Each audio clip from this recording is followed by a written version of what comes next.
il y a une colère rentrée dans la population française qui va exploser. Et je termine mon propos après avoir présenté toute une série de choses qu'on va faire sur l'idée que pour éviter la colère d'Achille, il faut la ruse d'Ulysse. Et que donc, face à cette colère potentielle qui va se déclencher, il faut être rusé.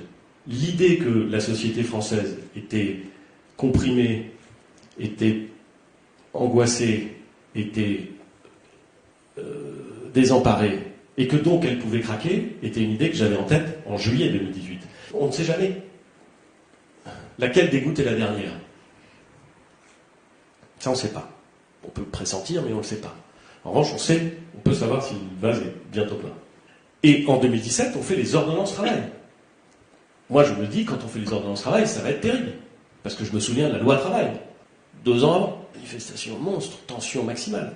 Et on fait les ordonnances travail et ça passe. On fait la réforme de la SNCF.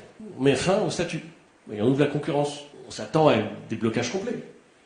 Et on ne les a pas tant que ça. Il y a des grèves, mais ça passe. On dit qu'on va pouvoir entrer dans les universités, dans l'enseignement supérieur, sur le fondement d'une orientation sélective.